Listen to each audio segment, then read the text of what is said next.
Ok, nous voilà en route pour la dernière dizaine du 100 d'épée. Ça y est, on entame les 90 là jusqu'à 100. Donc il nous reste 10 jours à passer ensemble. Donc tu vois, la fin de mon 100 d'épée a été un petit peu perturbée hein, parce que je suis restée un petit peu à la maison. Suite à une petite intervention, donc j'avais abandonné en fait enfin j'avais pas abandonné, mais j'avais fait un saut dans le temps.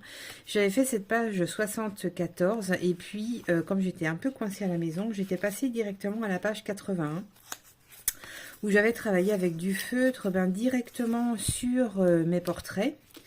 Voilà, voilà. Et puis j'étais revenue à ma page 75. Donc ça, c'est les derniers que tu as vus. Où j'avais continué cette série, en fait, avec ma fausse Jelly Plate. Ben pour la terminer. Et donc, nous allons entamer les 90. Et j'avais envie de finir sur un truc un peu sympa, parce que voilà, c'est la dernière dizaine. Donc j'avais envie de finir sur quelque chose d'un petit peu plus sympa, d'un petit peu plus original peut-être, et j'arrivais pas à trouver quoi. Et puis l'une d'entre vous sur le groupe Facebook avait mis un commentaire sur celle-ci en disant quelque chose comme je trouve ça sympa, mais par contre je suis très perturbée par le fait qu'elle n'ait pas de cou. Et c'est quelque chose qui m'a vachement perturbée aussi en fait, le fait que ce soit un visage flottant comme ça. Et je me suis dit que pour terminer en beauté, eh bien j'allais terminer sur des visages flottants que j'allais retravailler en fait à partir de juste le visage en fait et rien du tout autour.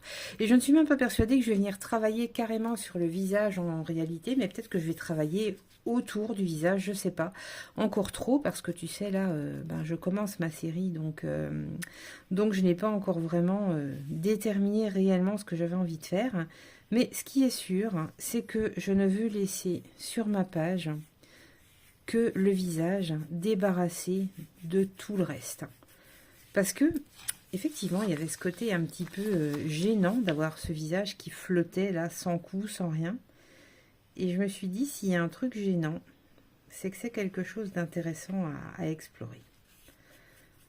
Et donc, explorons. Et tu vois, je ne laisse vraiment que le visage. Alors, je suis en train de cerner le visage ici avec du gesso noir. Alors pourquoi du gesso et pas simplement de la peinture? Oups là, j'ai failli faire une grosse bêtise. Pourquoi du gesso et pas simplement de la peinture noire ou même une encre de Chine ou acrylique noir? Ben parce que ce gesso, il va être beaucoup plus couvrant. Et normalement, en une seule couche, je suis censée avoir vraiment quelque chose de bien opaque. Peut-être que ça ne le sera pas à 100%. Si ça ne l'est pas à 100%, je me laisse l'opportunité de me dire que c'est pas grave.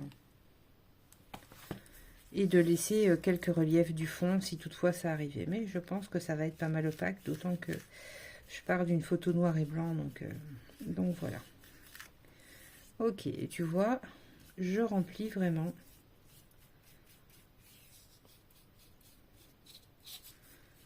toute la zone.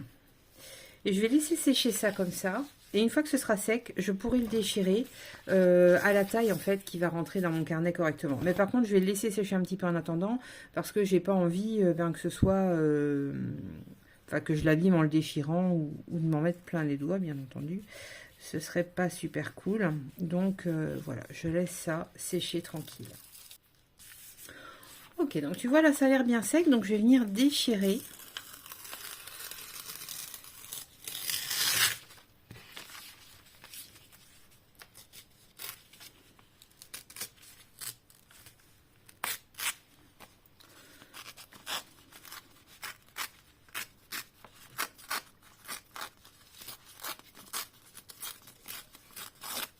Ce portrait et je regarde si ça rentre hop, sur ma page. Et là je vois qu'on peut encore rogner un petit peu, donc je vais rogner légèrement. Voilà, hop. Et maintenant on est plutôt pas mal. Oh ben c'était pas vraiment sec, t'as vu. J'en ai plein les doigts mais c'est pas grave. Je vais juste faire ça. Voilà, sur mon support. Comme ça, je risque pas trop d'abîmer mes... Voilà, je lui ai mis une tache sur le visage, décidément. Ah, mais en fait, c'est mon support qui est sale. D'accord. Bon, bah écoute, c'est pas très grave. Ça fait partie du charme du truc. Et donc, maintenant que c'est fait, bien, je vais venir avec des feutres, retravailler par-dessus cette image. Alors, tu vois, j'ai des feutres acryliques, j'ai des feutres à paillettes aussi également. Et je pense que ce sera bien pour moi. Et comme je te disais, j'ai pas forcément envie de retravailler le visage en lui-même, mais peut-être simplement de venir ajouter des choses autour de ce visage. Tu vas faire peut-être un peu comme un mandala ou quelque chose comme ça. Et simplement continuer à composer.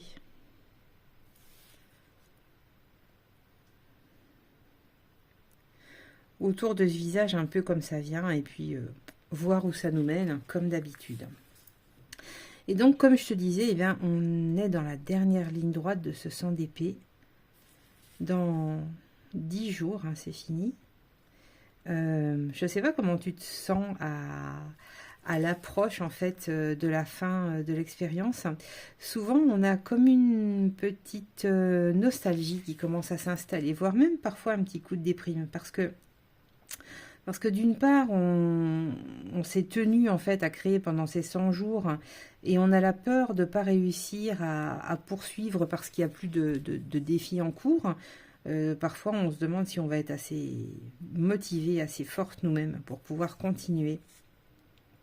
Ben, dans ce défi, alors qu'il y a plus de défis justement, et aussi parce que le fait d'être dans le groupe, ça motive pas mal. Il y a eu des échanges en fait depuis le début, il y a eu des partages depuis le début, il y a beaucoup eu de mouvements, d'enthousiasme, d'encouragement, et c'est vrai que ça c'est quelque chose de très précieux en fait quand on est créative, hein, d'avoir vraiment un groupe, une communauté comme ça qui va nous porter, qui va nous motiver, qui va nous aider à rester en fait dans le truc, hein, voilà. Et c'est vrai qu'à l'approche de la fin du 100 d'épée, on peut commencer à sentir un petit peu une espèce de petite nostalgie s'installer, voire même parfois presque une petite peur en fait de se dire mince, tout ça c'était bien joli mais c'est fini et ensuite qu'est-ce qui se passe? Alors tu sais, le groupe du 100 d'épée sur Facebook, il va plus être alimenté bien entendu, enfin il y a quelques-unes d'entre vous qui ont un peu de retard entre guillemets et qui vont poursuivre le défi jusqu'à arriver à leur 100e jour, mais c'est sûr que moi, je serai beaucoup moins active sur ce groupe-là. Et puis ce groupe-là, il reprendra en fait l'année prochaine quand quand le prochain 100 d'épée arrivera. Par contre, ce que je peux te proposer, c'est de migrer éventuellement sur le groupe des ateliers pour continuer à partager, pour continuer à montrer ce que tu crées, pour continuer à échanger avec les autres aussi. Tu peux aussi rejoindre ma page Facebook artiste aussi, histoire de te tenir au courant, de voir un petit peu toutes les choses que je peux proposer en cours d'année, parce que le 100 d'épée, c'est une proposition internationale qui fait qu'on crée tout ensemble, mais moi pendant toute l'année je propose des ateliers qui sont payants bien entendu, mais aussi je partage pas mal d'incitations créatives ou d'idées ou de petites techniques comme ça, et ça peut être intéressant en fait pour toi peut-être hein, de venir sur la page des ateliers pour pouvoir suivre ces incitations là aussi, puis ça permet de rester en contact aussi, ce qui est quand même plutôt sympa également.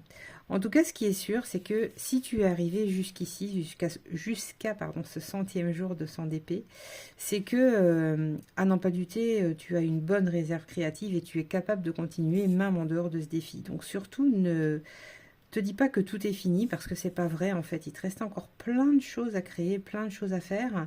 Alors tu peux bien entendu continuer sur ce rythme d'une publication ou d'un partage ou d'une création par jour.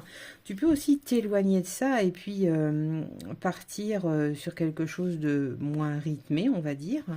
Tu peux vraiment rebondir, réinterpréter ce qui s'est passé dans ce défi à ta manière à toi. Et puis, bien entendu, continuer à partager tout ce que toutes tes créations, tout ce que tu as envie de partager, et continuer à échanger. Et ça change rien. Même si le 100 d'épée est fini, c'est quelque chose qui est toujours possible de faire. Même si au sein du groupe Facebook du 100 d'épée, ben, tu vas voir que vraiment très rapidement, il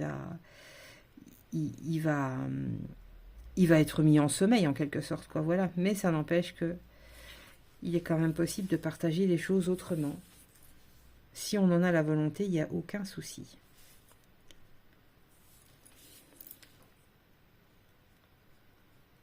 En tout cas, quoi qu'il en soit, j'espère que ce 100 d'épée, il t'aura apporté des choses positives, en fait, qui t'aura permis de peut-être d'apprendre des choses sur toi. Peut-être de te surprendre à avoir une ténacité que tu ne pensais pas avoir, ou des compétences que tu as pu développer ou mettre à jour, en fait, pendant ce 100 d'épée. Enfin, j'espère que vraiment il t'a apporté quelque chose. Moi, j'ai trouvé ça très intéressant de travailler sur le portrait. Tu vois, au début, quand je m'étais dit portrait, je pensais surtout à dessin. Et puis, je me suis rendu compte que le portrait, je pouvais le travailler vraiment d'un tas de façons différentes. Et j'ai trouvé ça très, très intéressant. À chaque dizaine, de me poser la question, de me demander, et maintenant, comment est-ce que je le travaille, ce portrait ? Qu'est-ce que je lui apporte, qu'est-ce que je lui fais. C'était intéressant aussi de me rendre compte que je n'étais pas obligée de dessiner pour créer du portrait. Et ça, c'était plutôt une bonne chose aussi, parce que le dessin, c'est pas forcément ma zone de confort, même si je tends à quand même m'y mettre de manière un peu plus sérieuse, mais c'est vrai que c'est quand même pas dans ce que je préfère faire, et c'est ok. C'est quelque chose que j'accepte sans aucun problème. Mais c'était vraiment chouette de pouvoir faire toutes ces découvertes autour du portrait que j'ai fait là. Et ça m'a beaucoup appris, en fait, sur ma capacité à imaginer des choses, à tester des choses aussi. Ça m'a permis vraiment de tester des techniques, hein. C'est aussi à ça que ça sert, le 100 d'épée. C'est de se dire, tiens, qu'est-ce que je pourrais tester comme technique. Et j'ai essayé plusieurs choses, notamment avec la géliplice, qui était hyper intéressante, j'ai trouvé. Des choses avec les feutres aussi que j'ai beaucoup apprécié, et puis d'explorer aussi le dessin, parce qu'au début j'ai quand même commencé par du dessin, puisque je pensais que ce serait vraiment ça l'objet de mon défi, même si j'ai assez vite changé d'orientation. Mais en tout cas, c'était très chouette à expérimenter tout ça. Et bien entendu, ce qui était très chouette aussi, c'est les rencontres qui ont été faites, hein. C'est toute l'émulation qu'il peut y avoir dans le groupe autour de ce défi. Toute la bienveillance qu'on a pu expérimenter au sein du groupe aussi, parce que ça c'est hyper important pour moi, en fait. Cette bienveillance créative là, c'est quelque chose qui me tient vraiment à cœur. Et je voulais te remercier, toutes vous remercier, en fait, d'avoir joué ce jeu là de la bienveillance systématique, d'avoir des commentaires toujours qui vont toujours dans le bon sens, entre guillemets, pour bon, bien entendu, mais qui vont toujours dans un sens pour élever, en fait, l'autre, et pas pour lui montrer à quel point il devrait travailler plus pour être meilleur. Et ça, c'est quelque chose, voilà, que je trouve assez fantastique. C'est quelque chose que je cultive vraiment avec beaucoup d'attention. Et donc, je voulais vraiment te remercier d'avoir joué ce jeu-là, en fait, ce jeu de la bienveillance systématique. C'était vraiment très très chouette, hein. Moi, je tire un super chouette bilan, en fait, de ce 100 d'épée. Je suis vraiment très contente de la manière dont ça s'est passé. Je suis contente de mon défi, mais je suis aussi contente du groupe qu'on a créé, donc c'est très chouette. C'est bien d'arriver à la fin d'un défi de cette ampleur-là et de se dire qu'on est heureux de ce qui s'est passé. Il n'y a rien de plus génial, en fait, hein. Quand on arrive là, on se dit que c'est bon, c'est gagné, quoi. Voilà, donc pour cette 91e création pour le 100 d'épée, je vérifie que c'est bien sec, hein, avant de venir coller ça. Alors tu vois, je vais la coller avec une colle en bâton parce que ça va être plus sûr. Bon, en même temps, enfin, tu vois, j'ai utilisé du gesso noir et du Posca, donc je sais que c'est acrylique, ça ne devrait pas baver si je mettais du gel médium. Mais par sécurité, je vais quand même préférer utiliser un bâton de colle. Ça me paraît plus raisonnable. Tu vois, je vais venir simplement coller ça dans mon carnet. Je tourne la page et je presse sur l'autre page propre. C'est pour m'éviter de frotter en fait mon dessin, pour éviter éventuellement, s'il n'était pas tout à fait sec, de faire tout baver parce que ce serait un peu fâcheux. Voilà ce que j'obtiens et je vais juste rajouter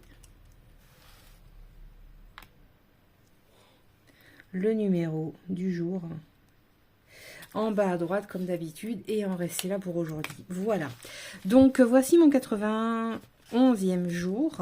91e jour, ouais, je vais donc finir ma centaine comme ça, avec des portraits de ce type-là que je vais systématiquement entourer de noir et sur lesquels je vais venir retravailler avec du feutre.